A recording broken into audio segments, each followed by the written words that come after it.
Oke, kita kembali lagi di Pecahkan, sebuah konten tempat gue berbagi ilmu stand up comedy. Dan untuk yang pengen belajar ke gue langsung bisa masuk aja ke website pecahkan.com. Buku digital download dan gratisan ada di sana. Sekarang kita baca pertanyaan dari Danis Darusman. Kenapa orang suka nggak sabar, pengen buru-buru ke punchline, dan apa tipsnya biar sabar bawain setup pelan-pelan dan halus disertai small punch selama setup? Yuk kita jawab.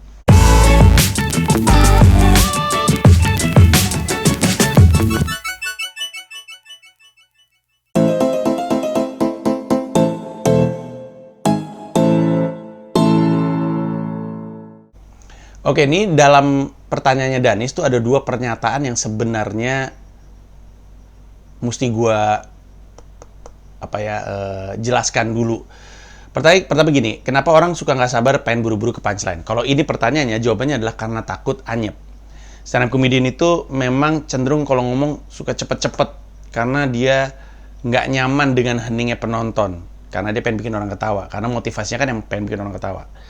Tapi yang orang suka lupa adalah kalau lu buru-buru menuju punchline, antara ngomong lu kecepetan sehingga orang nggak ngerti, atau sehingga lu nggak menghantarkannya dengan ritme yang tepat, karena agak kayak nyanyi lo stand up. Coba aja lu nyanyi lagu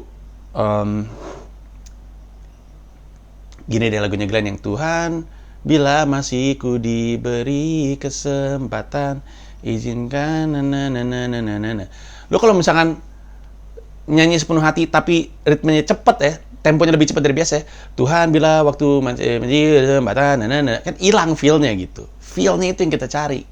Kesempurnaan menghantarkannya dengan tempo yang tepat, dengan cara yang tepat akan menghasilkan reaksi yang tepat yang kita incer.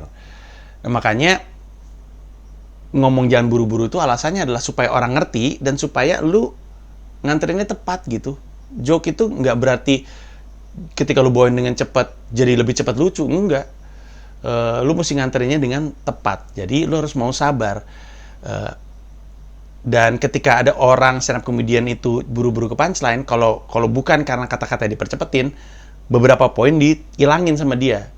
Sialnya, kalau yang dia hilangin itu justru adalah bagian yang krusial dari setup tersebut. Informasi yang penting untuk disampaikan hilang karena dia pengen buru-buru. Akhirnya ketika sampai di punchline, orang nggak ngerti. Karena informasi-informasi penting yang tertanam dalam setupnya, dia buang dalam rangka supaya cepet lucu. Nah, itu yang pertama. Kenapa orang nggak sabar ya untuk sampai ke punchline. Kenapa orang buru-buru ke punchline? Jawabannya adalah karena takut nggak lucu atau pengen cepet-cepet lucu. Tapi sialnya, itu membuat orang bingung. Karena kalau dia ngomongnya cepet, orang nggak ngerti dan ritmenya nggak tepat. Dan kalau dia ngurangin kata-kata, poin-poin penting untuk orang ngerti joke-nya hilang. Nah, bagian keduanya, dan apa tipsnya biar sabar bawain setup pelan-pelan dan halus disertai small punch selama setup? Nah, masalahnya orang nggak harus pelan-pelan.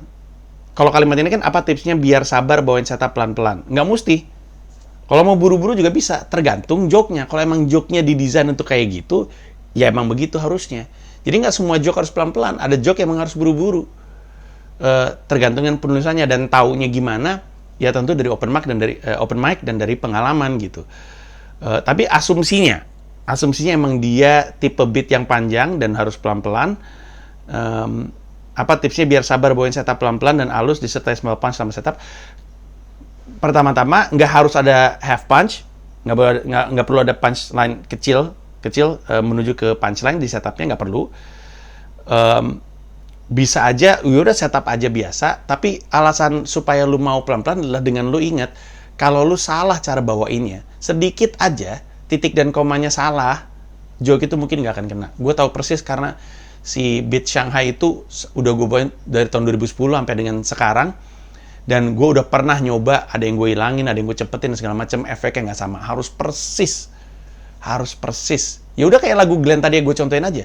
Kalau ada satu bait hilang, orang kan kehilangan, ada yang kurang nggak sih? Kok ceritanya aneh kayak lompat gitu?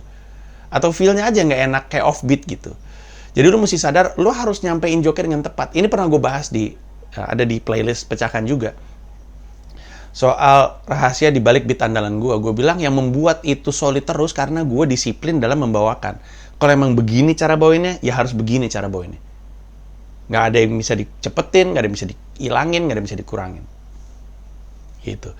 Nah, kalau misalnya lu mau bawain half punch, asumsi adalah storytelling. Gue pernah bahas di video pecahkan juga, cari aja di belakang-belakang. Biasanya lu bermain dengan majas, tapi itu adalah video yang lain lagi. Nanti kita, gue nggak tahu sudah atau belum ya, tergantung ini naiknya kapan. Tapi ada video yang ngebahas spesifik soal majas.